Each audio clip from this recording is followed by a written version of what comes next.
What's happening in the canine industry? For all the latest news, views, and expert opinions, stay right here for the Canine Paradigm. You'll hear from industry leaders, experts, doyens of the industry, learned colleagues, movers and shakers, and the odd randy guest.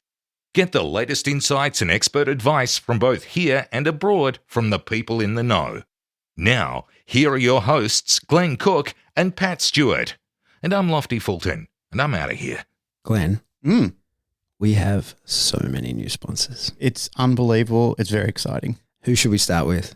Let's start with the original. The GOAT. The GOAT. Fucking Jason Furman. Einser Wiener Dog Quip. The Einser Wiener. Einswick Dog Quip. Where the fuck else would you buy your dog training equipment from? In Australia. In Australia? Yes. Yeah, where else would you get it? The GOAT himself. The GOAT. Yeah. Einswick Dog Quip. Yep.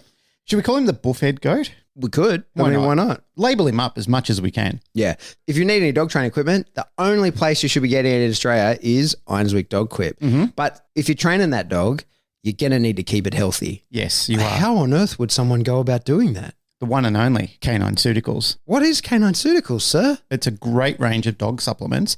I could probably and proudly say it's close to the best that you can get. It's human grade supplements. Mm-hmm. I know. So you can have a little taste. You can have a little taste. That's the best thing about training with Devon. I'm not going to officially endorse that, just in case someone does and they have a.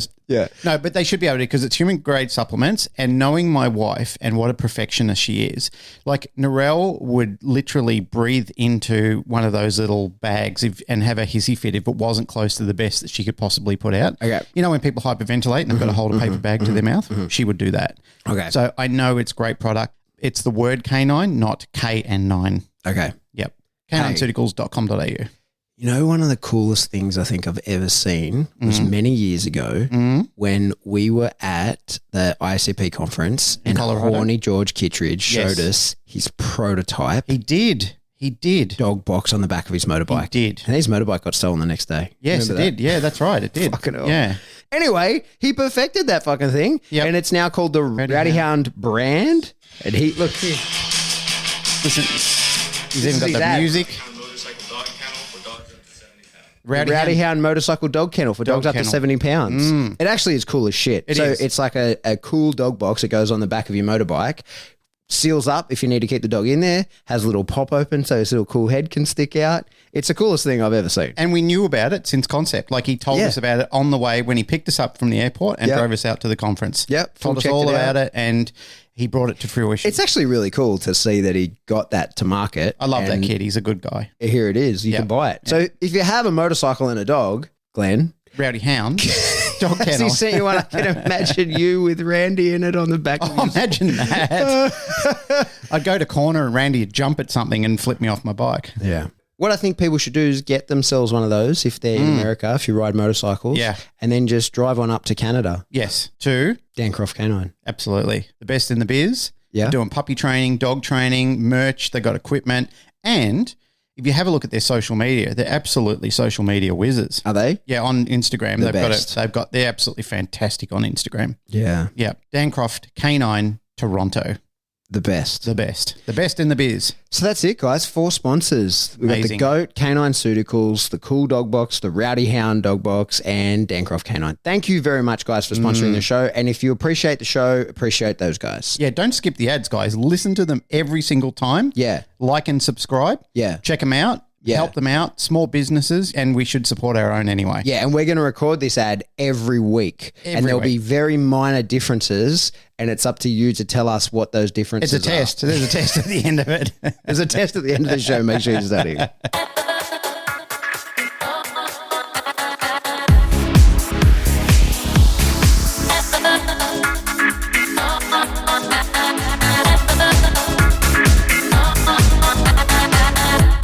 Welcome back to the Canine Paradigm. I'm your host, Pat Stewart. I'm at my house. I'm joined by my co-host, Glenn Cook, and joining us all the way from the Sunshine Coast is Kirsty Reid. Hey, Kirsty, thank you for coming on the show. Thank you for inviting me to be on. Pleasure to be here. It's late notice. We gave you like 40 minutes and we're like, make sure you have headphones and you're somewhere where there's not noisy and put all these restrictions on you. Yeah, that's all right. I don't have a life, so wasn't much to organise to get myself organised to get on here. Thank you very, very much for giving us your time. It's been a hot minute since we've actually recorded a podcast. We haven't done this in a few weeks because we recorded one and then Glenn was away. And while he was away, he got the Rona and then he's had the Rona. And so it's been a little while. But while we've not recorded anything, something really very important has happened in the dog training space in Australia. And I think actually it's important around the world. And that is that all of a sudden, out of the blue, from nowhere, the Queensland government just announced one Sunday morning at like 10:05 in the morning that, hey, surprise, we're banning prong collars. Ta-da. That sent somewhat of a shockwave throughout the entire industry all around the country. And some people did the typical complain about it, jump up and down, have a song and dance. Other people got into action.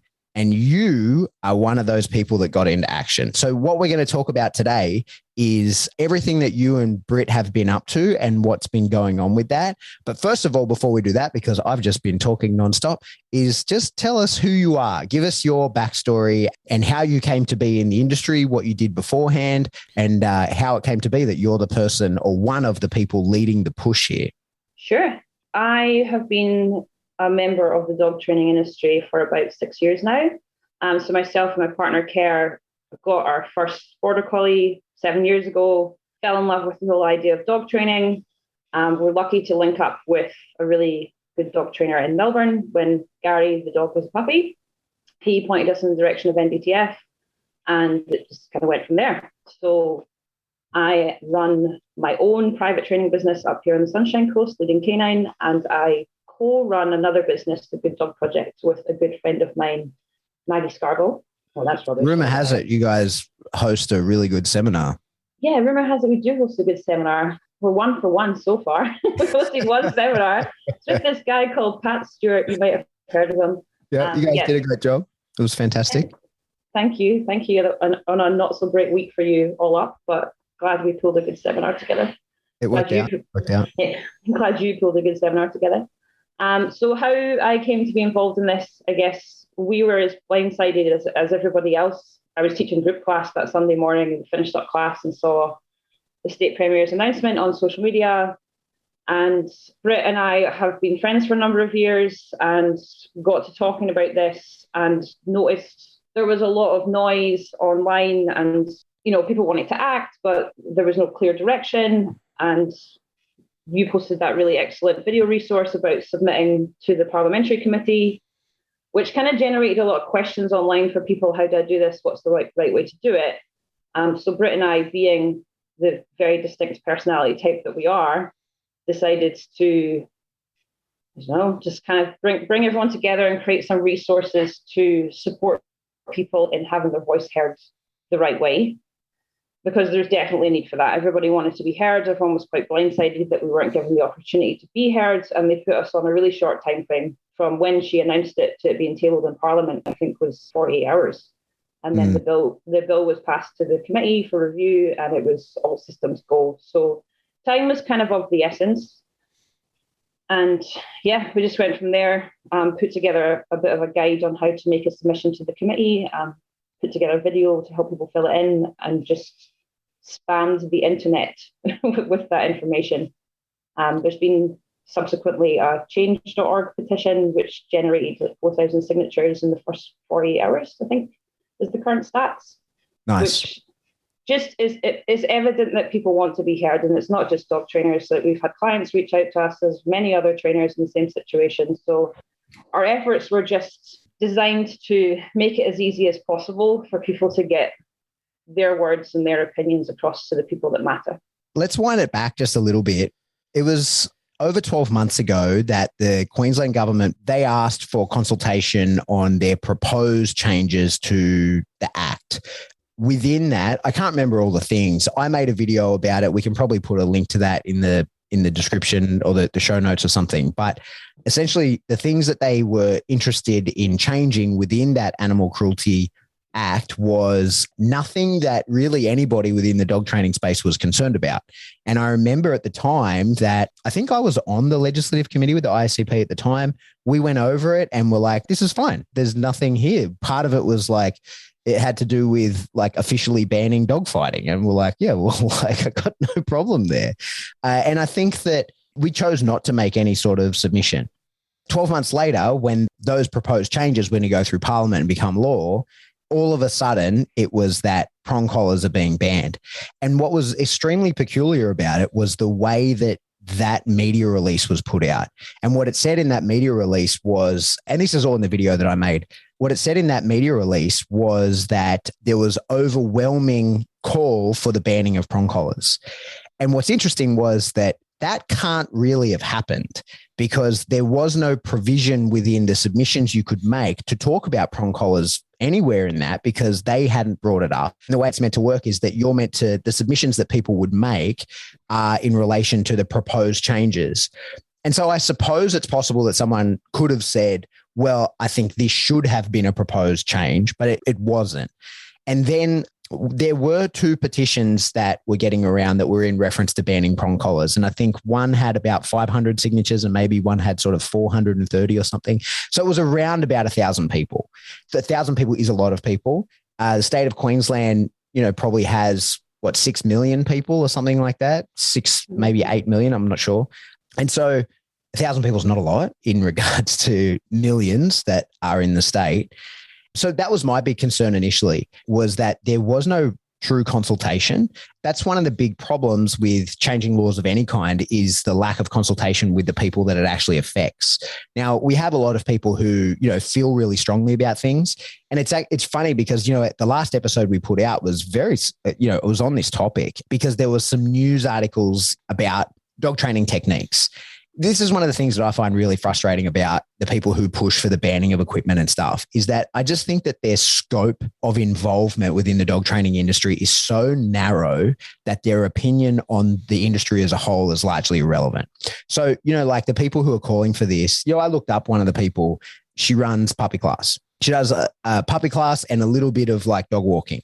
She's extremely vocal, saying there's absolutely no use for prong collars.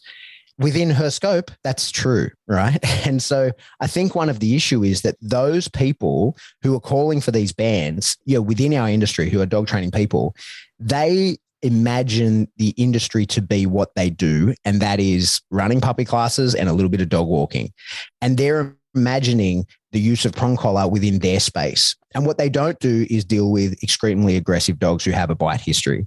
What they don't deal with is competition sport dogs. What they don't deal with is military working dogs. What they don't deal with is police and security dogs.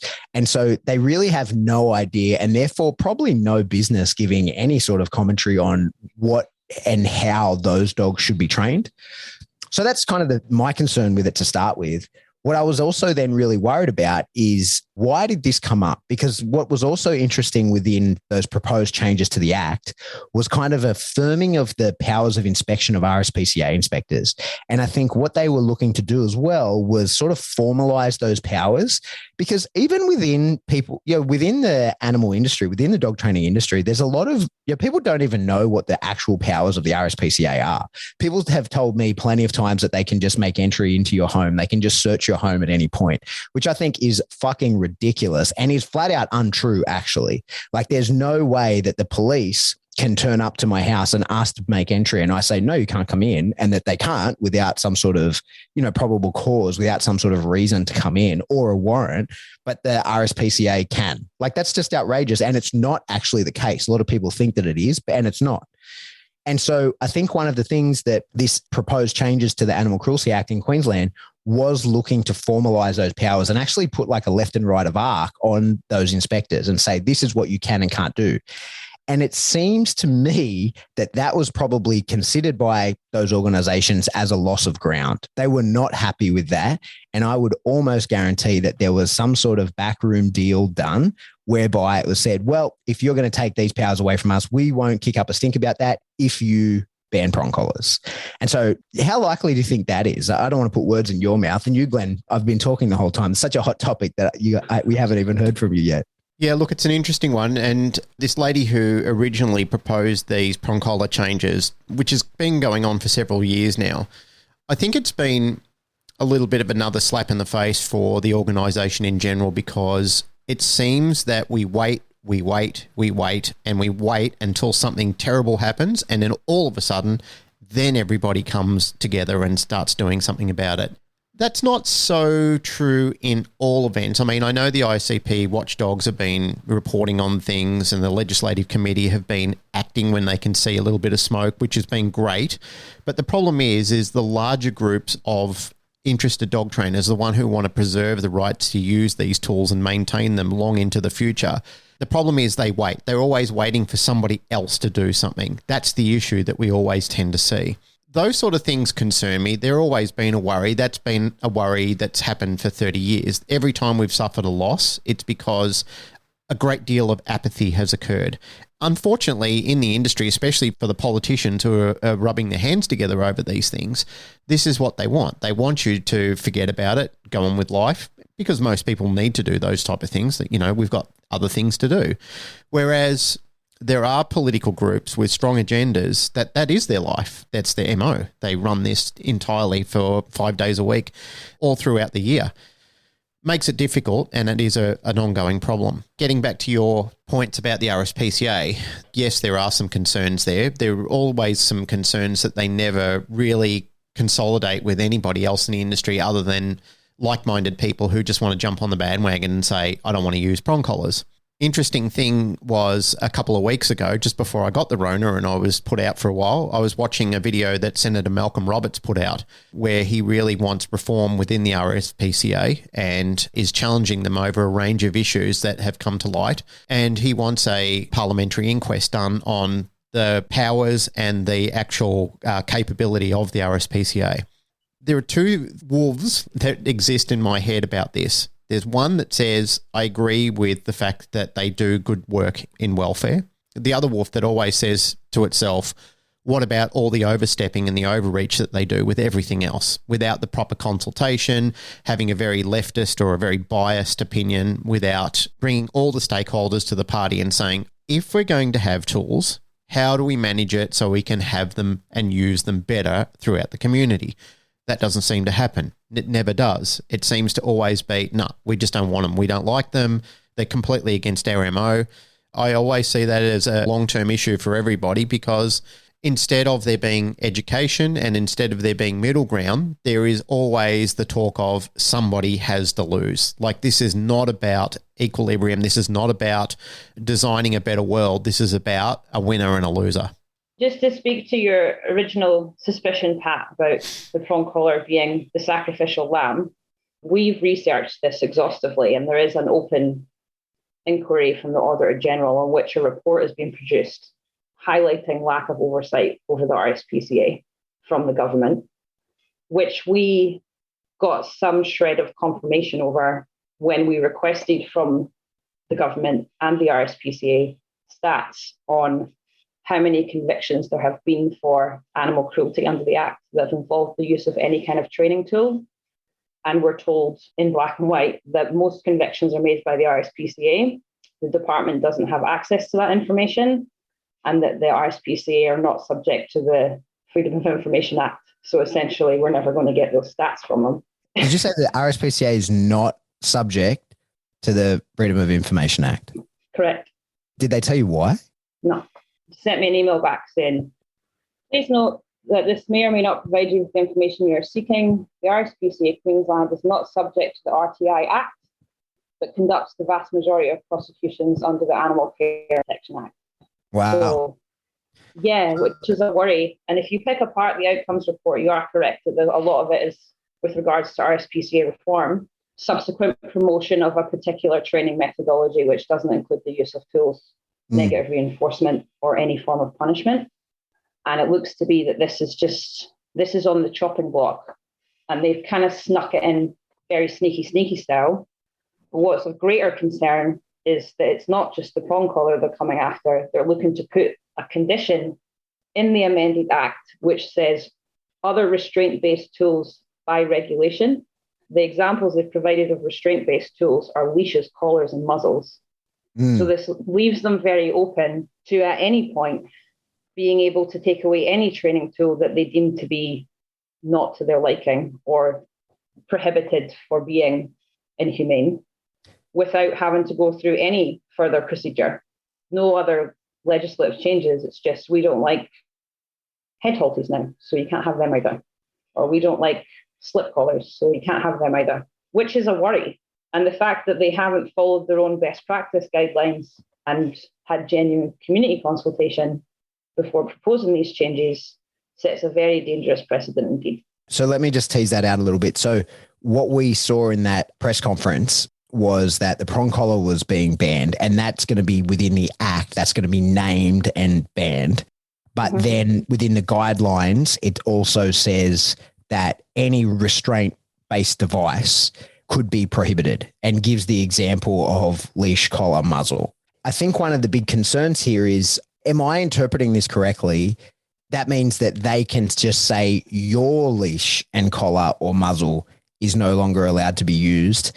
I don't really understand, because I don't understand how people are meant to walk their dogs if it says that any restraint-based device. I don't understand. Is that just really badly written legislation for which there's many gaps, or is it really well-written legislation in order to fuck people over? I'm really confused by it. It's very well written on their behalf in that they've left it intentionally vague. So the way Britt explained this to me, because she used to be in law enforcement. Let me just go back a little bit, because we're kind of bouncing around. You and Brittany Young have led the charge on this. Let me just give everybody sort of a brief, catch everyone up on what happened. Is I put out a video. I had advice from other people, and I did the best of what I could understand. But at the end of the day, I'm a moron, especially in regards to doing, I can't even type. When I have a message to send people, I film a video and I send them that message, right? So I decided that there was one thing I had, which is reach, and I can get that message to thousands and thousands of people. And I got that out as quickly as I could. And then you and Brittany got together and have, basically taken over from there. And so people understand, you guys got in contact with me and said, we want to push the charge of this. And I said, fantastic, because I don't have the capability. I've expended my capability, and that was by getting the message to as many people as possible.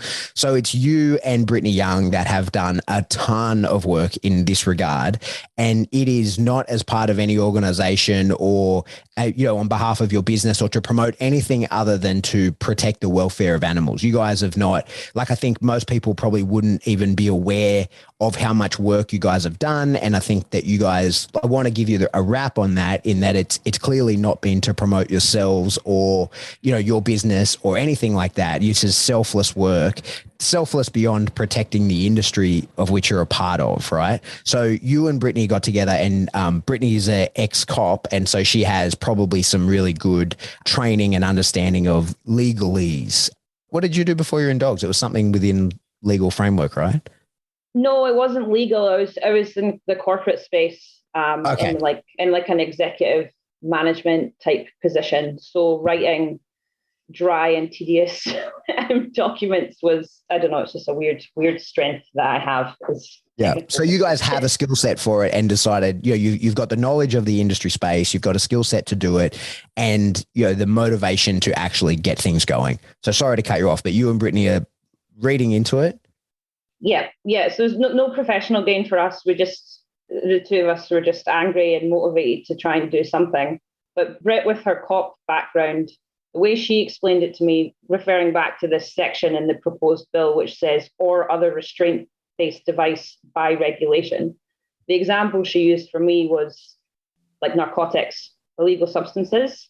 They don't list in the law every single possible conceivable drug that you can be convicted for possessing as a prohibited substance. It's just substance prohibited by regulation. So it's like a coverall, just a blanket term under which they can add new items as it becomes relevant. So, when everybody started puffing Tide Pods, they could put them on there as a prohibited substance. Okay. So it's just a blanket coverall for them, which gives them the autonomy at any point, if this legislation passes, these changes go through, gives them the autonomy at any point to add to that list any restraint-based device as they see fit, and they can prohibit it. They've come out and said it's because of the evolving nature of training tools, and it's a coverall for new training equipment which might come to market that they deem unsuitable, but there's absolutely nothing to stop them reaching for items that already exist and taking those away whenever they feel like it. Yeah, sure. So what they could say essentially is like a neck tech type collar. They can say, well, that's close enough to a prong collar, and we say that collars are no good, so that's on the list. Mm-hmm. And I think that then has, before too long, that's going to be martingales, that's going to be slip leads, that's going to be flat collar eventually, because there are even people that want the flat collar ban and that dogs have to wear harnesses. Correct. Referring back to the 3 original petitions which were raised with government at the time that they were doing their original investigation, which is how they've kind of snuck this in, is, oh, well, it just so happened at the time that there was some open petitions in Parliament against e-collars, prong collars, and choke collars, which in the petition was defined as any collar that can cause asphyxiation if it tightens around the dog's neck, which is, interpret that as you will, but that's very broad. So it's just potentially everything is on the chopping block here, or they're going to have the power to make everything on the chopping block, which is, it's just a bit of a worry. And there's talk as well that this is a push for a national standard from the RSPCA, which means that the outcomes of this are potentially further reaching than just Queensland.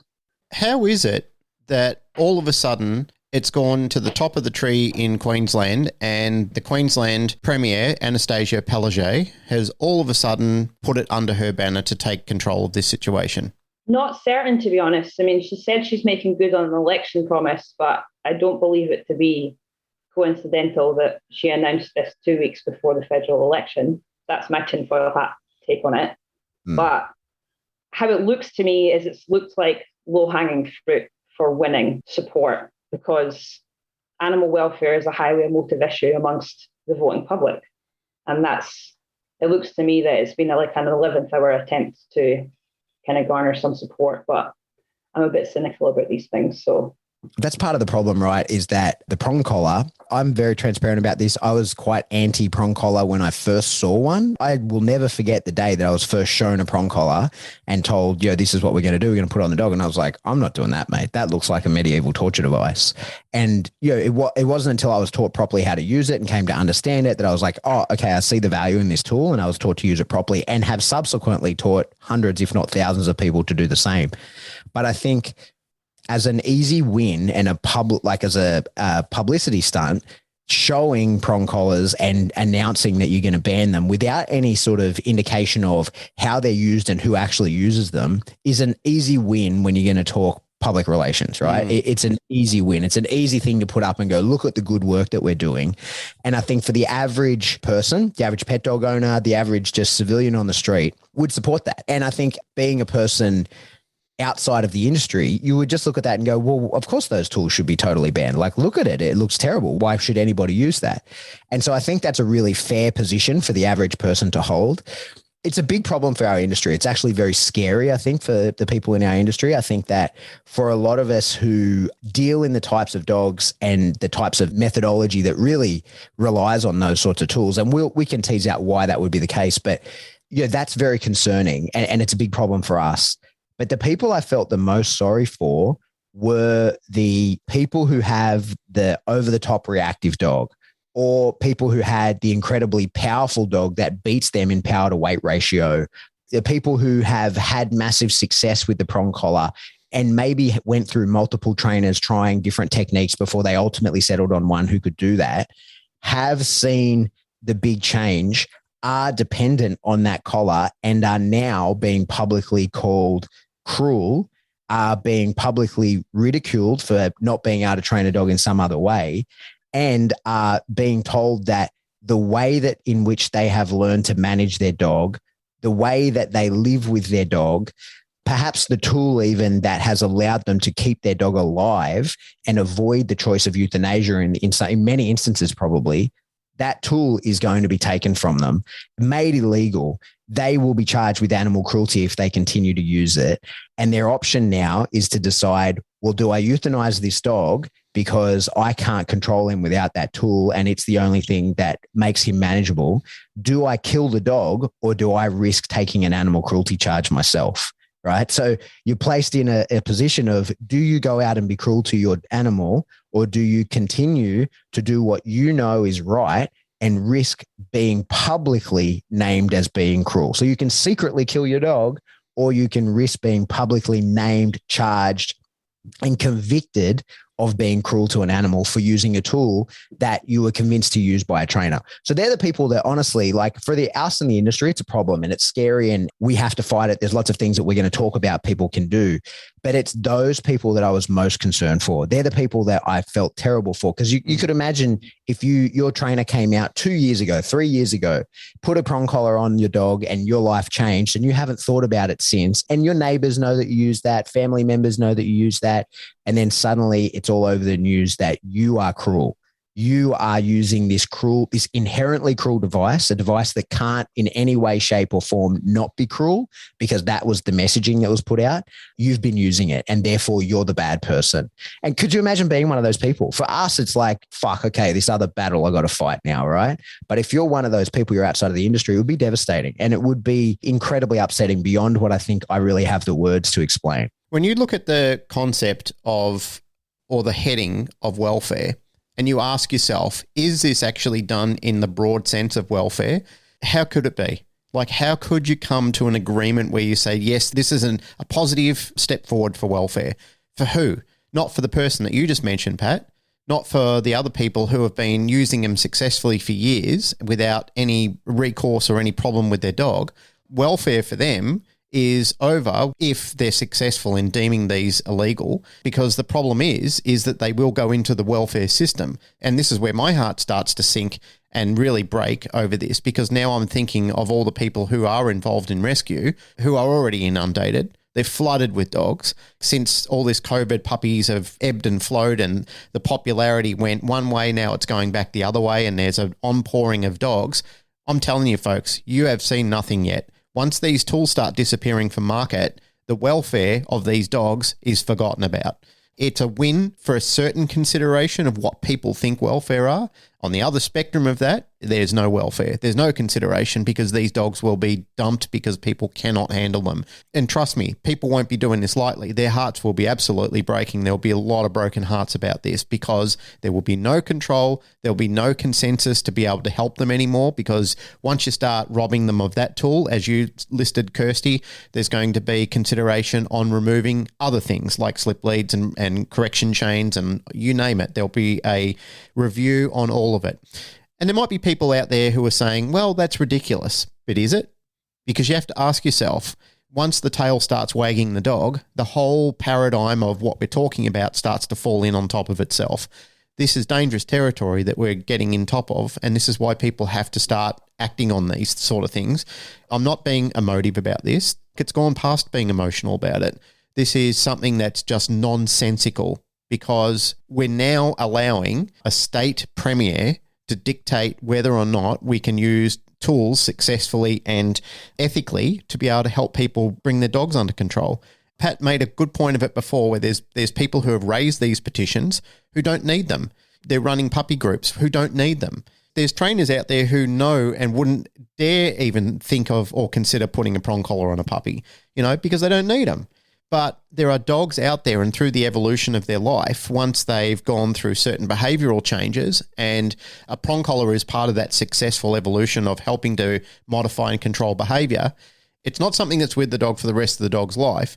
However, it is something that needs to be considered as part of that successful behavioural change. I know there's people going to be listening to this who just are anti-prong collar anyway, and they're going to be thinking, well, you guys have got it wrong. These tools are terrible. But in earlier episodes, you, Pat, and myself and other guests on the show, we've all asked that question, but what's your experience with it? How can you come to terms with this when you have no experience with this collar whatsoever, other than you don't like it? That's really where it sits well with you, is I don't like it, and because I don't like it, you shouldn't like it, and it shouldn't be allowed to be used on the market as well. But you have no experience with it. You've never used it. I can't tell you anybody that I know who's used one successfully, found it very beneficial for them or a client, and then turned their back on it and said, no, I'm turning away from prong collars. That person may exist. But in all the thousands of people I know I've said I've been in this industry 30 years, and probably a good 28, 29 of them have been involved with the prong collar. And I too held that same stigma when I first saw it. I didn't like the look of it. I thought it looked awful until I used it, etc., blah, blah, blah. Okay, we get down the track. But the thing is, I don't know one person that has gone, I was using them, now I'm not, I'm reformed against them. It's always been the other way. It's always been the same story. It looks like a medieval torturing device. I didn't like it at the start, but once I got used to it and I saw it working and I saw how it complemented my dog and my dog's behavior started to change and my dog is fine with it and it's not showing all the symptoms of pain and everything that people have been broadcasting across the internet and across media forums, for them, it's been an entire different structure, entire different experience. So, Kirst, we've talked about the problem and how we got to here, but let's talk about the work that you and Britt have done, because there is hope, right? Because of the way that there was no consultation, what they've done, the way that they've implemented or plan to implement this new proposed change is actually illegal. They've not followed their own due process, and our best bet in getting this changed is to attack that avenue. You know, we know as dog trainers that we feel really compelled to sort of fight the case for the prong collar. And maybe right now that isn't the right thing to do.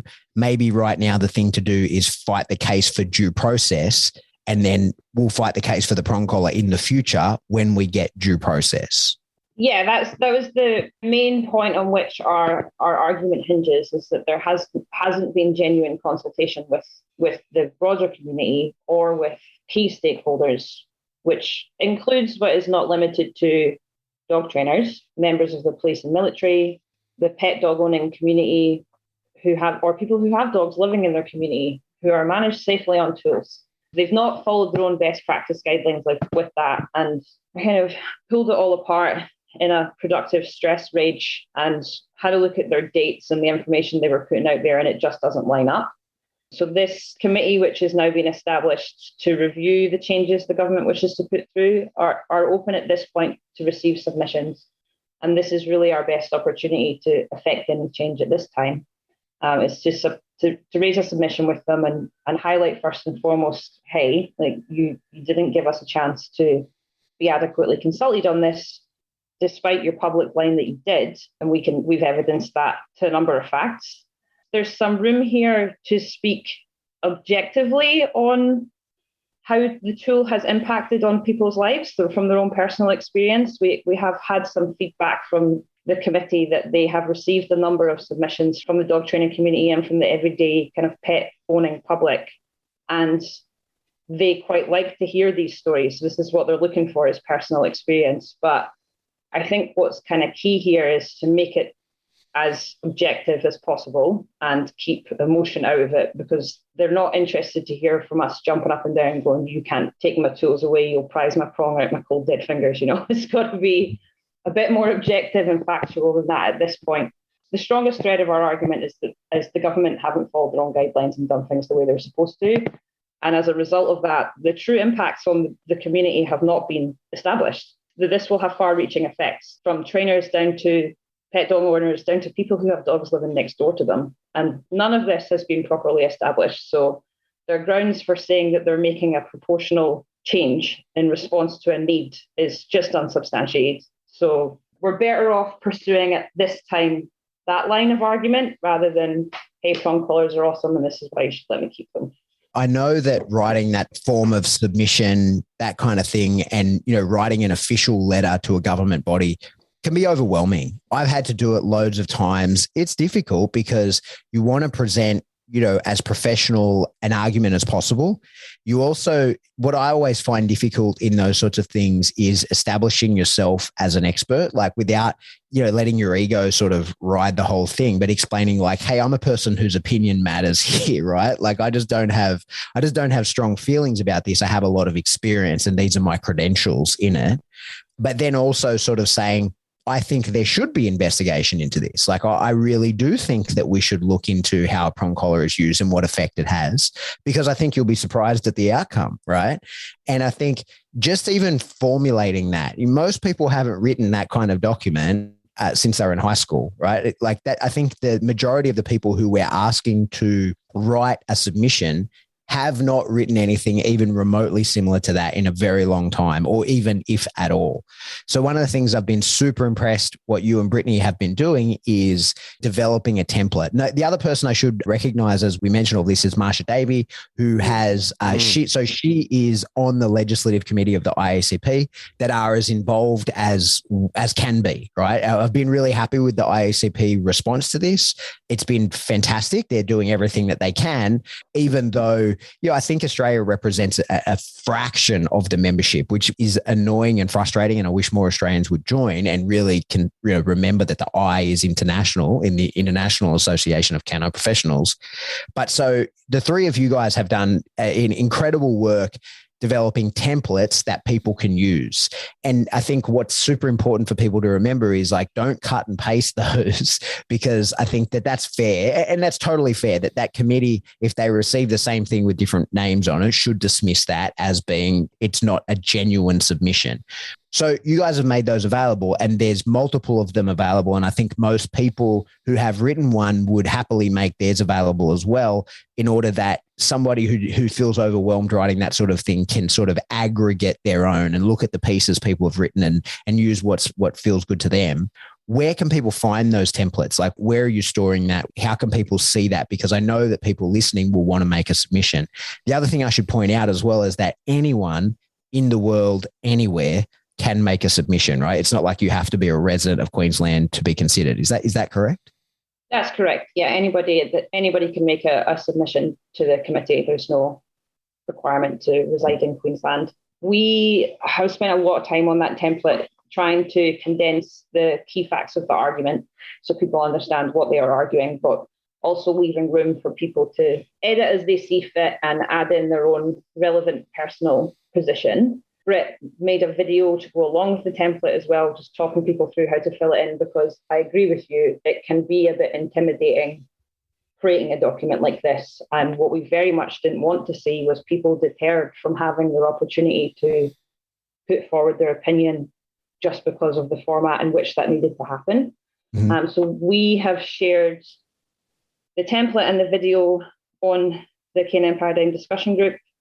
It's on various other dog forums online. It's on TBS. We also have a mailing list. Happy to provide you the email address if you want to pop that in your show notes or whatever. Yeah, for sure. We'll tell people right now if they want to get on that mailing list. I know people are listening to this, they're driving, they're probably not going to be able to write it down, but if we put it in here, the more places it is, the more likely people are to find it. So you can jump into our Facebook discussion group. There's 8,000 people in that group. Fucking hell. A lot of those people should be checking that out, right? We'll get to talking about the petition in a moment. But so it's in our Facebook discussion group. It's in the Balance Symposium if you're in that group. It's on your personal Facebook pages, and you've got it. It's in many, many dog groups. But if people want to be emailed it directly, how can they do that? How do they get on a mailing list? They can reach Britt and I on dogtrainingqld@gmail.com. Okay, so dogtrainingqld is in Queensland @gmail.com. Yeah, so if they shoot us a message there, we can forward them over all of the resources and how to put their submission together. And that's, at this point, the best way to get in contact with each of us. We can just disseminate information from there. Social media is wonderful for discussion, but the reason that we created the mailing list was just for a more linear flow of information. It was, especially in the early days, a very rapidly changing situation, and it just felt more logical to kind of communicate with everybody that way on the most recent happenings and what resources we had available. How long have people got, Kirsty, before this expires? Today's the 22nd of May, and tomorrow the committee will begin reviewing submissions they've already received. However, they are open to receiving submissions until 12 p.m. on the 1st of June. So they've not given us much time at all, but there is still days left to get a submission in if that's something people haven't yet got to. Okay, so today being 22nd, by the time this, what did you say, 1st of June, did you say? 1st of June. So this probably won't come out for a few days. By the time you're listening to this, you've got not long. You've got a short period of time, but everything is available. You can find it online. This will, with the templates that everything is done, it'll take you 2 hours max, right? Like everything's done there. You type it up, send it in, have your opinion heard. The problem with social media is that it's a for-profit platform, right? And the algorithm of that platform is not interested in helping out anyone's particular cause. It is interested in bringing advertising revenue. And so posts like this don't really especially do very well. You may not have seen it, even though you may be in those groups, you may be in all the ducks should be aligned for you to see these posts. You may not have already because it's not especially interesting to the Facebook gods. I think that's the best thing is to get on that mailing list, and therefore no algorithm is deciding whether you see that or not. You add those guys to your address book or whatever, make sure it doesn't go through your spam filter, and you're kept up to date with what you can do to help and where things are actually going ahead. Especially on a hot topic issue like this, there's posts happening left, right, and center. Facebook fillers, however Facebook wants to filler. So for sure, we could see information loss, which was kind of what geared us towards old school electronic mails. Yeah. I love it. So dog training Queensland QLD, not Queensland, the word dog training QLD @gmail.com. That's the one. Okay. So the next thing I want to talk about is the fucking amazing petition that you guys wrote. So did Brittany wrote all that? Well, I should say we would love to have Brittany on as well, but she couldn't make it at the time that we sprung on you guys as being available. So she's done as much work as you.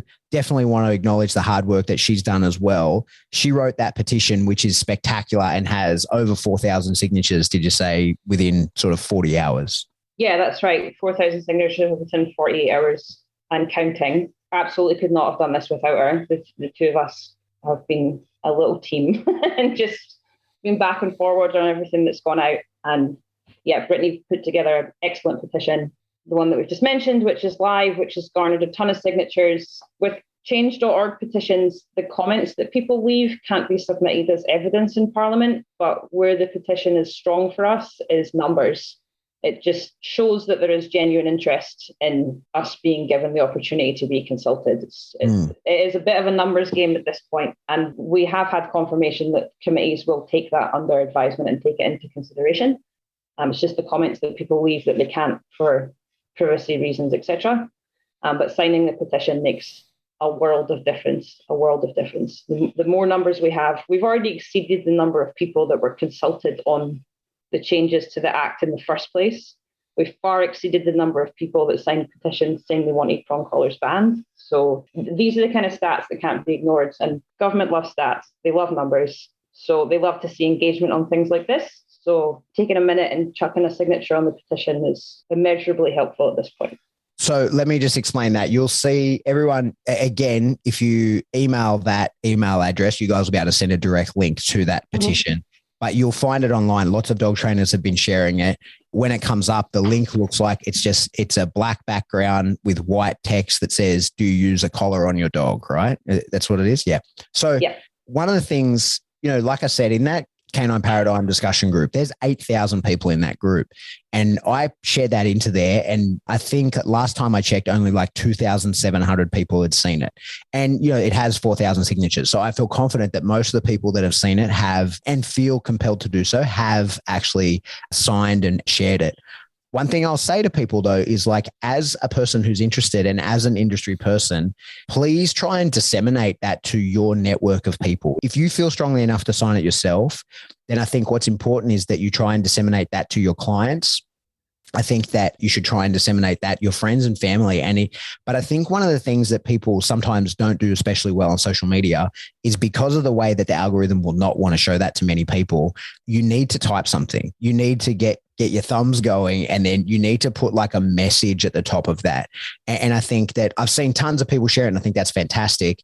But I think my encouragement to people, even if you have already shared it, is either edit your post or repost again and put like a blurb. It only needs to be a few sentences, whatever, or a single sentence explaining what it is and why you've done it and how important it is, and genuinely ask people to do it.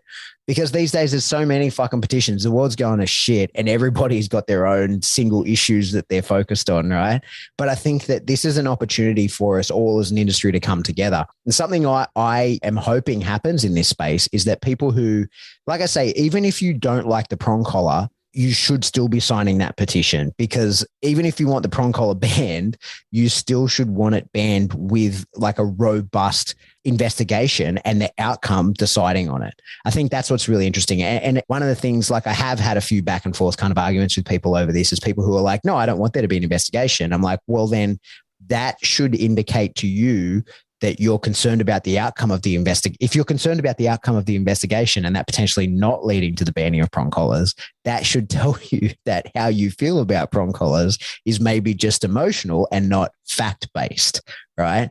And so that's my plea to as many people as possible, is not only share it in a way that's more likely for it to be seen, and ask for help. Don't just share it in like, hey, here's the thing, right? Put it out there and say, please, everybody get involved with this, because I want it not to protect my use of the prong collar, but to protect actual animal welfare. And honestly, as we do go forward, that's what I think it needs to be, the cornerstone of our argument. And I think it is, because it is the truth, is that nobody cares more about animal welfare than fucking dog trainers. And they're the ones that weren't consulted. There's a bunch of people who are upset and don't like the idea of it, and that's totally fine. Give us an opportunity to consult with those people. And if you want to take on board how it is used and what is the potential fallout of using the prong collar, what are the potential benefits, the only people that can accurately answer that question are people who have used it. And there's dozens of us, there's dozens of dog trainers who are happy to explain that system start to finish and how it actually works. So that's what I think we need to focus on. I would agree. That's the most concerning part about all of this for me, is that this is not about the tools that each of us like to use, don't like to use, have opinions on, don't have much of an opinion on. The big concern for me here is this sets such a dangerous precedent that they're making. This is the biggest animal welfare reform in Queensland in it's like 10 or 20 years since they last made changes to the Act. 20 years, 2001. And they've gone about it in entirely the wrong way. It's blatantly untrue what they're putting out there. We did mention it to you. We did talk about it. They didn't.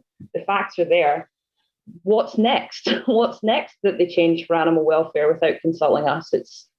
You might not disagree with the prong collar going now, but what about in a couple of years' time when they're coming for crates, or they're coming for muzzles, or they're not allowing you to travel with your dog in your vehicle? I mean, none of this is off the table.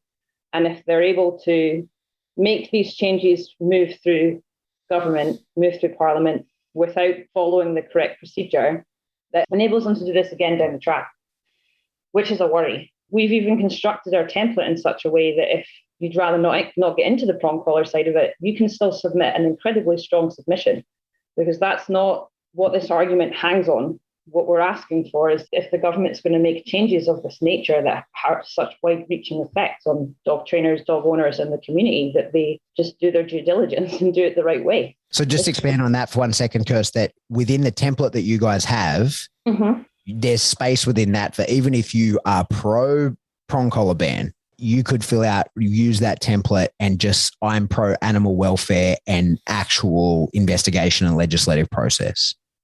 I am pro the government doing things the way they say that they're going to, and I am pro retaining my access to my other training tools. They can use the same template, and there's an entire section that they can just choose to remove if they'd rather not weigh in on the whole prong collar debate, because that really is the issue here. The prong collar is the poster child for this, for obvious reasons. Highly emotive piece of equipment, but it's a little bit smoke and mirrors. This isn't about the prong collar. It's not. So people should be concerned about the movements, that the maneuvers in the dark, essentially, is what people should be concerned about, because the real ramifications of this are not going to be immediately evident. Take the prong collar or don't, this is still going to have effects that we're going to be feeling further down the track, and that's very concerning. There's a question that I wanted to ask, and I want people at home to think about this who are listening to this episode. Who amongst you has ever been approached to consult of the use of a tool? And we're going to use the prong collar because this is the topic that we're talking about today. But of all of you out there, who of you have ever been approached by a local member of parliament, some government agency, the RSPCA, to come in and consult or to talk about your experiences with any type of tool that you've ever used before? I'm very confident that the answer will be none of you. Nobody ever has. I certainly haven't. I've been asked to consult professionally on things like this, but as a citizen, let's remove me from a professional standpoint. I've never been asked to consult on those type of things. Any of my clients over years of working with people in using tools or training dogs or modifying behavior, I've never known one person that has been asked to come in and consult. Yet they always talk about their key stakeholders and their group of consultants that come in. Who are these people? Where do they come from? And how do they find them? They're certainly not in the groups that I travel in. Pat, I'm asking you the same question. Of all the people you know, are those people asked to be involved in any sort of key stakeholder movement? No, and I think that's the big issue, mate. I think that, not to say that we're the best at anything, but we are public people. We are public dog trainers. There's 40,000 people listening to this. We are very Googleable people. We put out a lot of content. I am very clearly pro prong collar. There's videos all over my YouTube channel explaining how to use it, why I use it. You've been in the industry 30 years. You've been teaching the use of the tool on a nationally recognized course. You teach the prong collar as a tool within that framework of that course. We're very obvious people, us and many others. Okay. That's what I want to explain. Us and many others are obvious people to ask the question of, and no one has ever asked me anything to do with dog training. No government department besides the ones I train have asked me anything to do about dog training, which I think is really funny, right? Like, and I've trained I've trained with and for most police departments around the country. I've trained the military. I think that's one of the really interesting things, is that the police and military will attempt to get exemption, right? So when these things will happen, but it's like, under what grounds? Because the grounds that they usually go for is that they have a high level of training, but they fucking get that training from people like me, right? So like, that will die pretty quickly when no civilian is allowed to be qualified in the tool or become an expert in the tool. When you're in a military unit where people change out every 2 years, where's that corporate knowledge lie, right? I know the police will go for an exemption. I know that's what they'll attempt to do. And I think good luck to you. But the issue is the prong collar is getting banned on the grounds of animal cruelty. So if that goes into law and they say, well, the prong collar is an inherently cruel tool, it's not like they're suddenly going to say, you guys are allowed to be cruel to your dogs, right? That is not going to happen. They're not going to say the police are allowed to be cruel to their dogs. That's not going to happen. And so they're going to be just as fucked as we are. It's incredibly annoying. Look at the situation they're in Germany now, where they banned all training tools, and the military and police were left with a bunch of dogs that were not deployable because they couldn't be managed safely. Yeah. Which is terrifying. Or the e-collar ban in the UK, where you've had mass numbers of stock being killed. I mean, where do you draw your line on welfare, really? And that's right.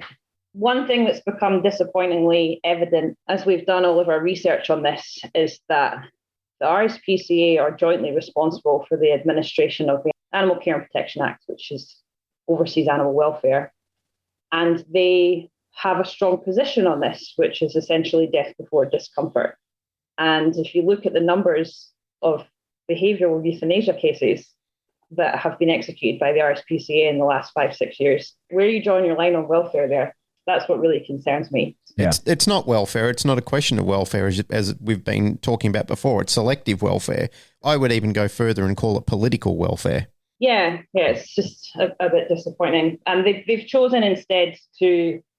You have a look at some of the statements that are in the bill. They're very definitive statements based on unsubstantiated research. I mean, I don't believe that there's a scientific study exists that deems prong collars to be an inhumane piece of equipment. But they're making statements within their proposed legislation that that's fact, which is a concern, which is one of the things that we're asking for in conjunction with more consultation with relevant people, like people who use these tools, is a more comprehensive review of the research and more background information on behavioural science, because the points on which they're hanging their hat are just simply not true. It's not that far removed from the arguments that we commonly come up against online when talking with force-free positive-only dog trainers, that the information they have about the tools that we use is just not true. Yeah, and not information from which you should be drawing strong enough conclusions to ban a piece of equipment, that's for sure. Yeah, I think that's really interesting. I think that what's happened within a lot of those communities is the idea of using negative reinforcement and punishment or positive punishment has been demonized so much that it's no longer allowed to be talked about. And what's really interesting now is that there's a generation of people who have come in and been educated by those people who don't actually understand it at all. They just know that they don't like it and that it shouldn't be done by anyone, but don't actually understand the mechanism by which it works. And they don't actually have the follow-up questions to that. And that's why they some get violent and emotional, because when you question them, they don't have any answers, because within their education framework, it's not to be discussed. It's what Joe Rosie mentioned to us the other week when she was on, saying that like, it's just not allowed to be discussed. And I think what's important is that we point out as balanced trainers, and like the whole point is everyone should be able to train dogs however they like. I think that being cruel to animals, causing unnecessary discomfort, injuring a dog, that kind of stuff should absolutely be illegal. But you don't need to ban the tools, because if you use that tool in a way that you cause injury to the dog, then there's still mechanisms to charge you. If someone decides they're going to injure a dog and use a prong collar to do it, you can still lock that person up. You can still charge them with animal cruelty no matter how they do it, because they cause the injury, right? You don't need to ban a tool that can be used by 99.99% of people really humanely, really effectively, because it's the odd chance that somebody decides to use it to hurt an animal so that you can get that person. You can get them. If they hurt an animal, you can get them. You know, it'd be like banning everybody in the Sunshine Coast from driving because I choose to speed to work every day. Like it's irrational. Hey, we've harped on it. We're getting into the, whenever we have this conversation with dog trainers, you get to that point.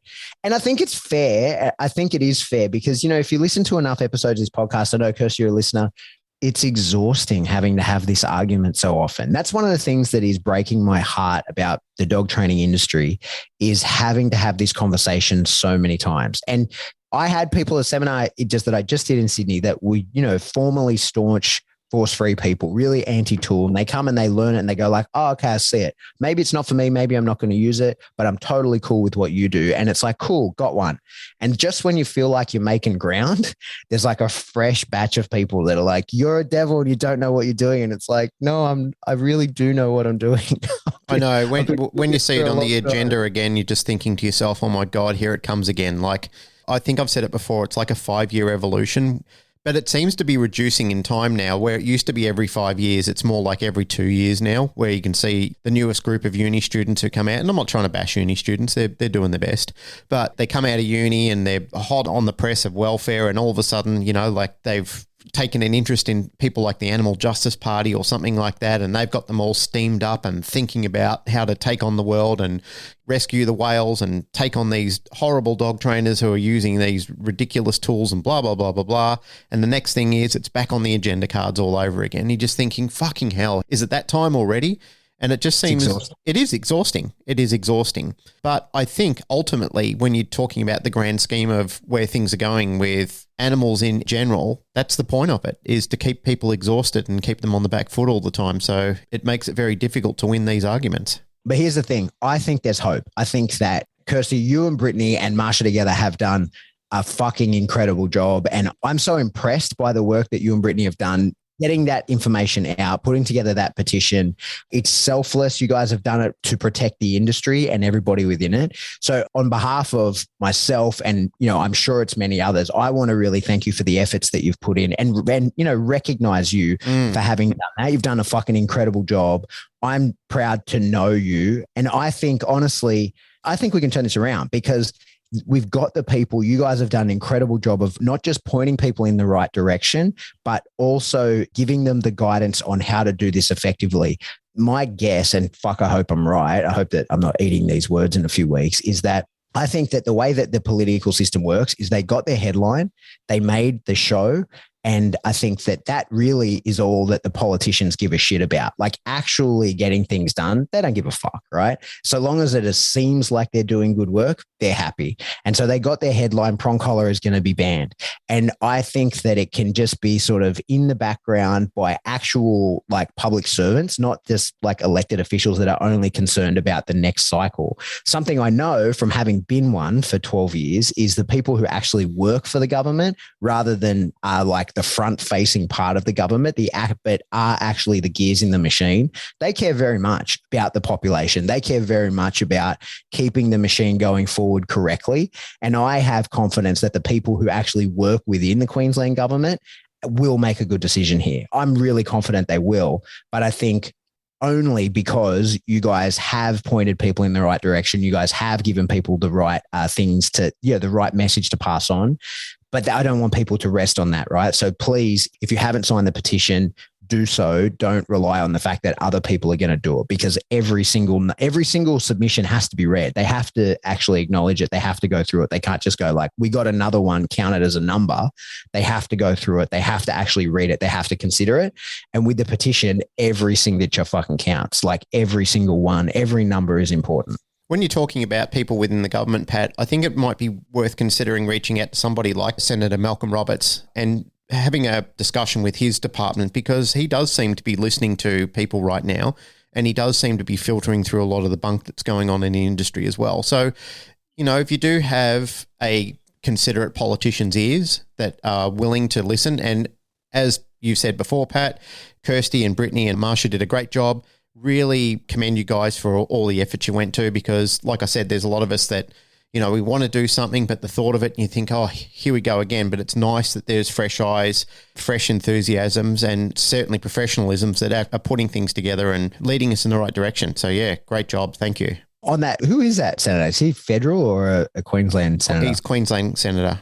Yeah, so I would say if you want to contact him, I would do that after this has turned around. I think that that would be in looking to get things changed in the future. I think that we should be careful of creating any noise and stick with the direction that the girls have set up. I think sending to that committee it should be everyone's number one priority. Hey, Kirsty. Hey. Thanks for coming on. Thanks for giving us your time. Thanks for everything you're doing here. Yeah. I wish that we had got you on earlier under different circumstances, because you actually have really cool and interesting dog training stories and are a really good dog trainer. And it would be good to have discussed some of that with you rather than this bullshit. Thank you so much, both of you, for all of your kind words. Lift the ceiling to fit my big head in this room now.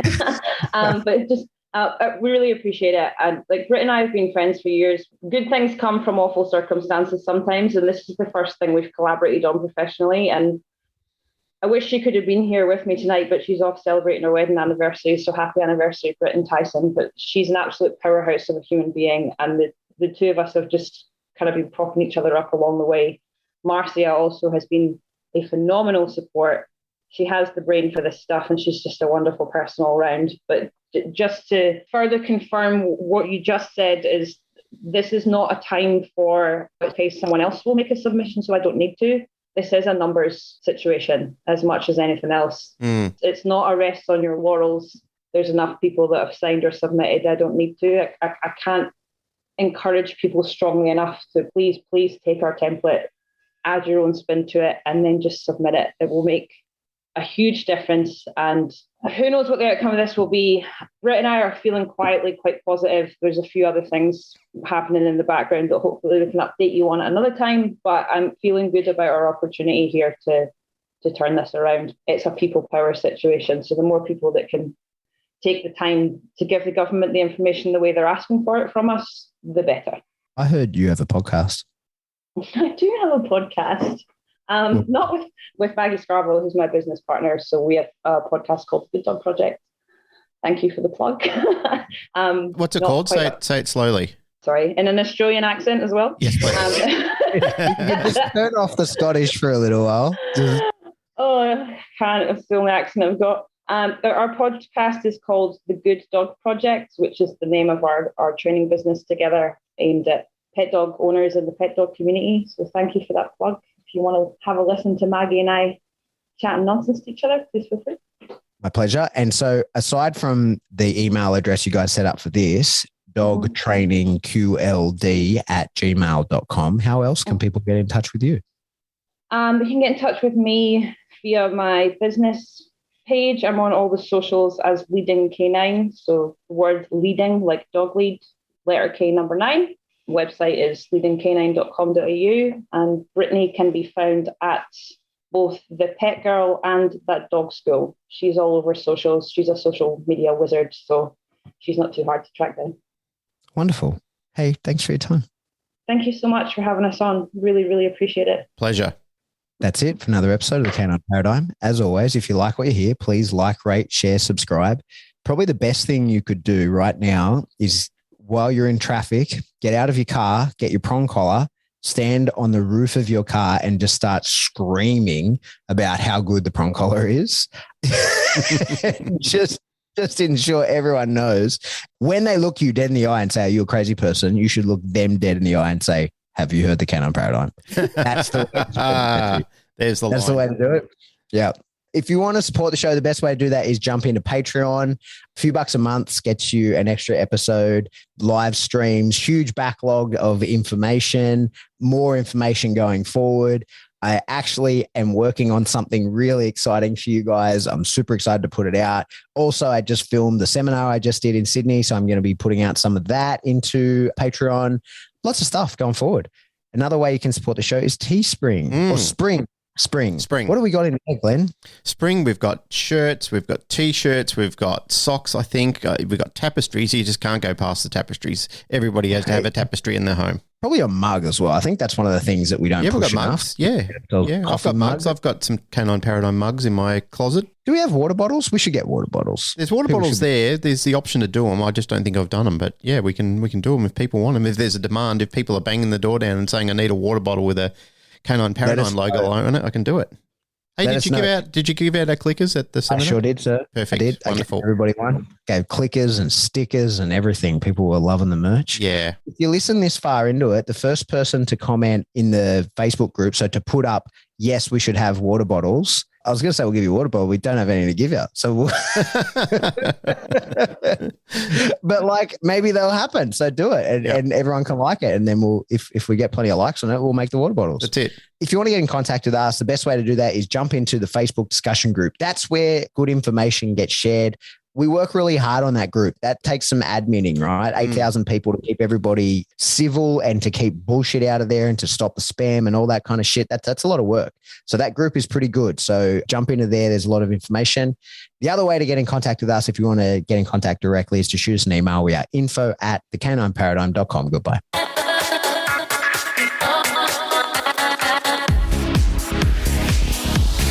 Na na na na na na na na na na na